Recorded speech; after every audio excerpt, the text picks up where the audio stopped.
It's September 22nd, 2010, the night before the first ever Open Hardware Summit taking place in New York City. And the two organizers behind the event are worried. There's always that nightmare, the night before that's oh my God, what if nobody shows up? We were this will be in a room. We'll have maybe 30 people. We'll have, sandwiches. Alicia Gibb and Aya Badir had only met for the first time a few months back. Aya had gathered together a small group to a workshop called Opening Hardware. Each of the attendees were involved in their own way in a burgeoning and exciting new development, the open source hardware movement. But this early community was pretty scattered and lacked structure. And everyone had a slightly different take on what open source hardware even meant. That's when Alicia and Aya realized they needed to take this workshop to the next level. And so she and I decided to join forces and take it one step further to an Open Hardware Summit and involve a lot more people. With only a 3-month window to prepare for the event, the pressure was on. But Aya and Alicia were excited to collaborate. And they wanted to see what could happen when a bunch of fiercely independent makers got together for the first time. But for the moment, the clock was ticking away on the remaining hours left before that first summit. Then, at 6 a.m. on September 23rd, the morning of the event, they received an email from someone at the venue.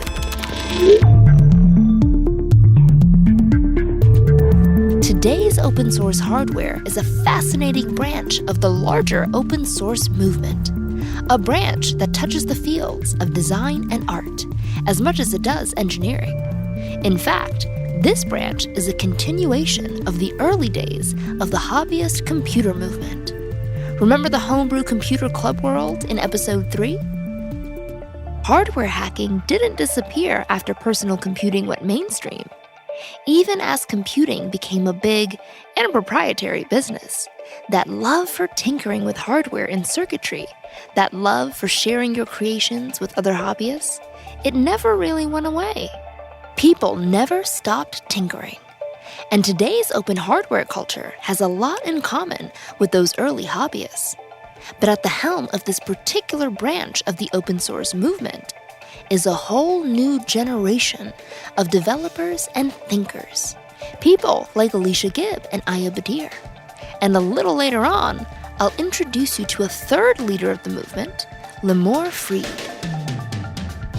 I'm Saranyat Barak, and this is Command Line Heroes, an original podcast from Red Hat.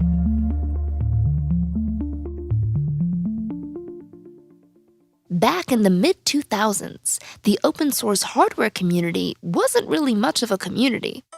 There were hackerspaces, sure. There, you could find people with a mind towards open source hardware. More and more of these spaces started to pop up all over the world, and one was located at MIT. My name is Aya Badir. I am the founder of Littlebits. The group was really almost like a group of misfits from the Media Lab, where it was artists and designers and kind of activists that came together to use technology to kind of make impact in the world. Aya was part of this next generation of multidisciplinary makers empowered by new hardware. Aya is an engineer and interactive artist. She graduated in Beirut with degrees in computer and communications engineering and sociology in 2004, and then from the MIT Media Lab in 2006. I negotiated with my parents that if I had a degree in engineering, I could then do design, which is what I wanted to do. That was the deal. Engineering tech was starting to make its way into non-engineering fields all over the world. In 2008, Aya received a fellowship at iBeam Art and Technology Center. That's where she invented Littlebits. Littlebits are pre-engineered magnetic electronic bricks similar to Lego, except they contain lights, sound sensors, motors, solar panels. And so you snap a light, an LED to a battery, a light comes on. You put a light sensor in between, now you've made a night light. You put a motor and two wheels on it. Now you've made a light-activated car. You can, put a BLE Bluetooth module on it. Now you can activate it with your phone. So you don't have to be an engineer. It takes you seconds to do it. They snap with magnets, so they're magical and they sound beautiful when they snap. Aya had two goals: to make Littlebits a company and to make it open source. She wanted the engineering concepts to be accessible to everyone. A lot of the work that existed around MIT was around open source software. There were a few people that were really interested in how does open source apply to architecture, how does open source apply to hardware, how does open source apply to electronics. It made sense that the world is full of these incredible ideas, incredible effort. If everybody is always closing off their inventions and their IP, the world suffers. So for me, it was always interesting figuring out a way where you can be supporting yourself and sustainable and create strong businesses, but also be sharing knowledge. But Littlebits also had to function as a business. Manufacturing, distribution, investment, each area had costs associated with them. How could she combine business objectives while at the same time making her hardware, the crux of her operation, open source? To help her figure this out, Aya did a fellowship with Creative Commons and used Littlebits as a case study. That's when she decided to hold that workshop, Opening Hardware, back in early 2010. We did a workshop where we were like, what are things that are important? Should we have a definition? Should we have a place where we meet? Do we need a website? What works, what doesn't work? And around the same time, Alicia had been doing similar work as part of being at Bug Labs, another startup that wanted to be open source. I'm a big proponent to make sure that you're emotionally prepared to open source your hardware before doing it, because it kind of means that you're giving away your baby. Alicia Gibb was working at an open hardware supplier called Bug Labs as a researcher and prototyper. She had started out as a librarian. Then, through getting my master's in library and information science, I ended up tripping down this weird path that led me to electronics. And I found that I really loved it and really enjoy that feeling of when you light up an LED and you understand that you're making electrons do stuff. It's a little bit like you control this tiny part of the universe, and it feels really powerful, and I just love that. As different as library science and open hardware may be, for Alicia, they share the same ethos. You are not a gatekeeper as a librarian. You are there to help people find the information they need. And so those roots really kind of paved the way for open source to be, just obvious to me, really. Companies like Alicia's employer, Bug Labs, were starting to understand the business opportunities that open source hardware could offer. Smaller companies could tap into a broader group of makers, aka customers, by going open source. Larger companies could open source designs to competitors and still profit by supplying them with related components.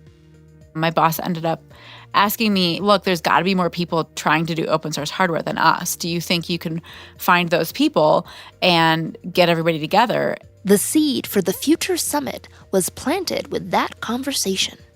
So, as Alicia started searching for other open source hardware makers, Aya received the Creative Commons Fellowship and hosted the workshop. So this was kind of the first time that I would get to meet Aya in person, and I was pretty excited about it because I had read her research and used it in my research when I was doing my thesis on Arduino. And a lot of the people in the field I had kind of either met or been on email lists or whatever. The people that Aya gathered around the table at her workshop have gone on to become leaders in the open source hardware movement, members of the Arduino team, founders of SparkFun and MakerBot, as well as one very interesting individual who named her hardware company after the world's first computer programmer.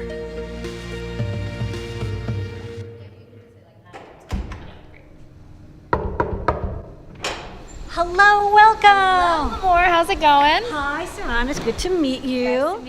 I went to visit Lemore Freed in downtown Manhattan.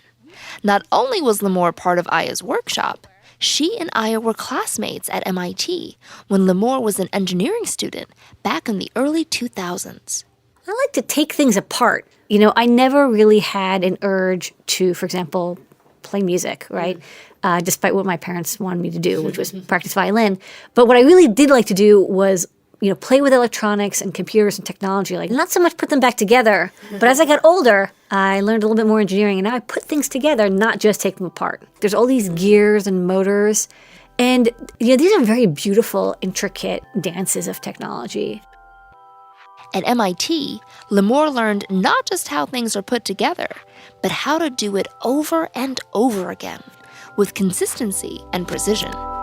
At the same time, something cool was happening: the advent of hardware hacking. In the decades before, you would take individual chips and you would wire them up. And you could build stuff, but it was extremely large, expensive, and time-consuming. And then people kind of came up with this idea of you can write code on a computer. Why don't we write code for electronic components? I was starting to tinker around with electronics right at the same time when these very low-cost microcontrollers that were reprogrammable were coming into the market. The game changer was a microcontroller called the Arduino board, created by an Italian guy named Massimo Bonzi. He was researching new approaches to interactive design on an older device called the Basic Stamp. But it was expensive and had relatively weak computing power. It also wasn't Mac compatible. So Bonzi and his team built a cheaper, more powerful microcontroller, which you could plug into any computer. They based the programming on a graphics language called processing. And they named their new board after King Arduin, a ruler of Italy in the 1000s. The Arduino was an inspiration for hardware hackers like Limor Fried. Really, really powerful stuff because you can make your own products, which was something that was really not available. There's a lot of people out there who are software engineers or who want to be software engineers or want to be hardware engineers, and they might have a little bit of familiarity with computers technology, but they don't realize, wow, you can actually make physical hardware. And I think for people who do a lot of typing and make boxes move on screens, which is a wonderful thing, and I've done plenty of it myself, they eventually are like, I'm really tired of just moving like this CSS box on my screen. I want to make something that I can hold up, that I can share it with other people. At the time, this concept was so new, it wasn't being covered in Limor's engineering classes at MIT. So she taught herself on the side. I think I learned a lot from both. I'm glad I know how to take a Fourier transform, but I'm also really glad I stayed up late making a parallel port PIC programmer, right? It's not something that was taught. Now it's actually in the course. So in 2005, instead of working on her thesis in her dorm room, Limor procrastinated. And she did that by tinkering. She surrounded herself with circuit boards and started making DIY MP3 players and portable video game players. Each time she finished a project, she shared the schematics online. Now, get this. Her online tutorials became so popular that other makers started asking her if they could buy her custom microcontroller kits. At first, she refused. But then she realized she was onto something. So from her MIT dorm room, Limor started selling her circuit boards and schematics to other hobbyists. She was inspired by the Free Software Foundation and the Electronic Frontier Foundation.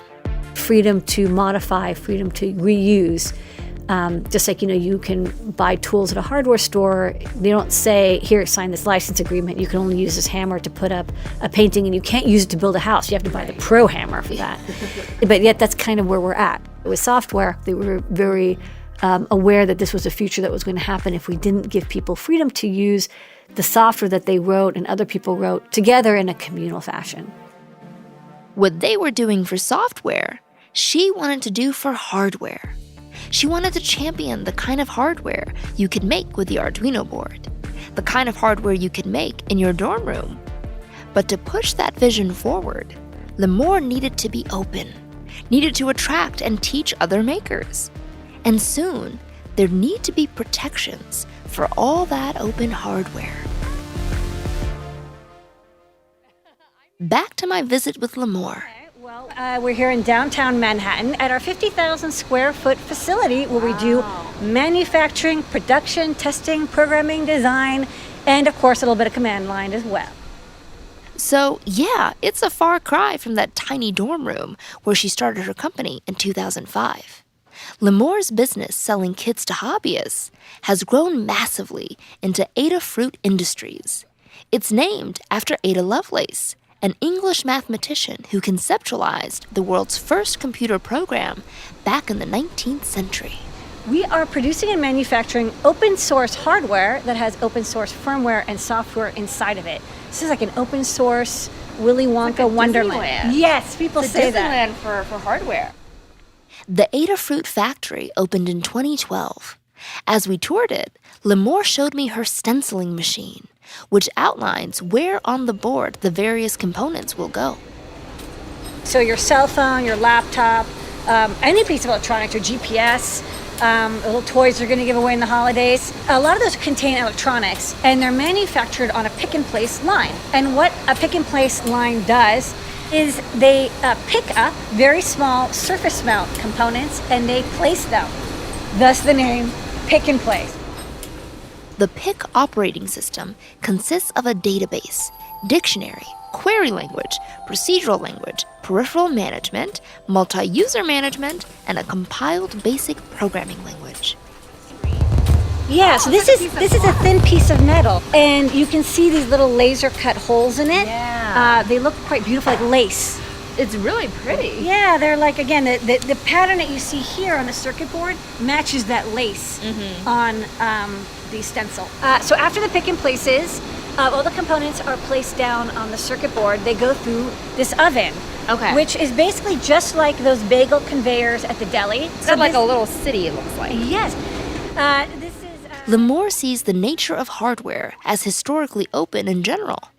Unlike software, hardware has always been more open, to a point. Schematics were routinely included when you bought mechanical products, even electronic products, in case you had to repair them. You know, we didn't really have open source hardware then, but everything you could just pop it open with a screwdriver. So in case it was sort of self-documenting. You know, like you wouldn't be able to fix your Apple II floppy disk drive without the schematics. So they give you schematics. And nowadays it's not true anymore. Nowadays your hardware comes in like a beautiful, sleek glass rectangle. And so that's why I think we had to come up with something that allowed people to share hardware, because the era of sharing hardware voluntarily was sort of ending. Limor, Aya, Alicia, and the other open hardware devotees at that Creative Commons workshop came together at a crucial time, when access to how hardware was put together was drying up. If they wanted to ensure the future of an open source hardware community, one that could move beyond hobby hacking to become a sustainable movement, they would need to come together as a more focused collective, with rules, definitions, and standards. Open source communities are like precious, delicate jewels, like a little tick, and they can just shatter. It's made of people. People. We write the code, we support it, we use it, we document it. Releasing code is a very personal thing. You know, you're showing people, here's how I think, here's how I work, here's how my brain is organized. And if it's not a healthy place to do that, people aren't going to be free to express themselves through the code that they release. What happened next? What happened when a generation of open hardware makers left their dorm rooms and hackerspaces and met each other would lay the groundwork for a movement. It's early morning on September 23rd, 2010. In a few hours, Alicia Gibb and Aya Badir would welcome attendees to the first ever Open Hardware Summit. They managed to create and plan a brand new event for a whole new generation of makers in 3 short months. But would they come? At 6 a.m. that morning, they received an email from their contact at the venue. To their surprise, it said, "There's a line out the door already of people waiting to get in." And the event didn't start till like 9 or something. It was 6 a.m. and people were already there. At that inaugural summit in 2010, 320 people crowded the hall. We were absolutely unaware of how big the community was. And it still floors me how international the community is. At one point, somebody wanted to send us a donation from Thailand. And so they sent us cash, a note from Thailand. And it's wow, people in Thailand believe in us so much that they're going to send us cash through the mail. And I kind of looked around the room and I was like, oh, this is a moment. There is something going on in this room that is going to be a historical moment. And I felt it at the time.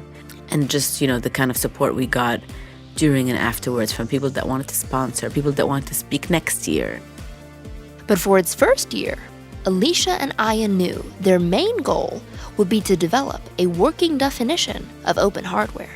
There was really two reasons that we needed a definition. The first was to get the community all on the same page so that people weren't assuming that you can put something out there as open source hardware, but then say oh, but there's a non-commercial clause to this. You have to be able to resell the hardware, especially because hardware takes, money to mine the parts out of the ground. So, there was disagreements on whether or not people needed to share their routing traces or if just the schematic was enough, or if you needed to open the board file and things like that. Wait, does this fit with open source hardware or not? Because, we control the chip, but we don't open source the chip. And then the second reason that it was important is that with hardware, it's different than software where you don't instantly get copyright on it the second that you create it. So hardware is actually kind of born free until you patent it, until you decide to close it down with a monopoly. So we wanted there to be some kind of definition as more or less a tiny little legal hinge that really, it becomes a community norm, which can be held up in courts. This wasn't actually the first attempt at a standardized notion of open hardware. In 1997, a guy named Bruce Perens created an open hardware certification program. Perens was a notable open source figure because he had helped create the original open source software guidelines around the same time. Those are administered by an organization called the Open Source Initiative, OSI. But not much happened around Perens' hardware certification program in 1997. And with a new generation of makers entering the scene, it made sense to refresh the principles. At that summit, they'd get everyone to agree on a standardized definition and best practices for open source hardware. Just getting everyone together, sharing ideas and projects, seemed to kickstart the community. But then discussions turned toward defining what open source hardware meant. They were the purists who believed that you couldn't call it open source hardware unless the entire tool chain was open source. Others would say, no, that's not realistic because, some of the circuit design tools or the 3D printing tools that I use are not open source, but they're accessible and there are free versions of them, well, the software at least. And so that's enough for you to replicate and modify the invention. So why does a tool chain have to be open source? Then there were conversations around attribution. In many open source software licenses, attribution is not as important. In this case, there were a lot of discussion about it because hardware is expensive. So the person who's created it has not only just put in time in a garage with a laptop, they've put in dollars, actual cash into physical things that moved from country to country oftentimes and were made. And those things need to be recouped in some way. One of the summit's keynote speakers was Aya Badir's old classmate, Limor Fried. So one of the debates we had was, does the CAD file have to be in an open format? And we actually, we had this, I remember there was a big round table and everyone kind of had their say, and some people were like, no, and some people said yes. And then we eventually said, well, let's change it to say, has to be in the original format that's a reasonable, we have to come up with something. So we kind of came up with a little bit of a middle ground saying, if you can release the files, it doesn't have to be in an openly documented format, but it has to be in a format that can be read by a person with, reasonable access to tools. They even brought in a few lawyers from Creative Commons to help iron things out. And they said, look, if you are going to court over open source hardware, it's already over. So he said the thing that a lot of licensees and communities have that fractures them is mismatched expectations or people not communicating their expectations. So what the definition does is it's not really a legal framework because there's actually no legal protection for a lot of these, but it is a framework for people to express their expectations, how they want and expect their hardware and firmware and designs to be used. And so far, that's actually worked out really well. The more people are open about what they want people to use their hardware for, the better off everybody else is because there's no devolution of communication where people are like, well, you said this, but legally I can do that. The debate over what defined open source hardware continued for a year. Meanwhile, a contest was held to create a logo to go along with the definition. In 2011, at the second Open Source Hardware Summit, the intention was to ratify the definition. But this is where things hit a bit of a snag. The winning logo raised some issues because it bore a resemblance to the Open Source Initiative's logo. I was still sort of like, oh, everything's like rainbows and unicorns and everybody likes everybody. It was sort of a wake-up call to like, oh, even in the open source community, I guess there can be, mistakes that happen and disagreements that happen and people who want to come after you legally. A compromise was eventually reached, but the experience galvanized the new movement. In 2012, Alicia, Aya, and the team founded the Open Source Hardware Association, also known as OSHWA. At long last, OSHWA had its definition. So the open source hardware definition is more or less that you are agreeing to put your hardware out there as open source, making it available for people to study and learn from, to remix, to remake, to remanufacture, and to resell your design and your hardware. And then you can ask for attribution on your hardware, and you can ask people to follow a license that you attach to your hardware.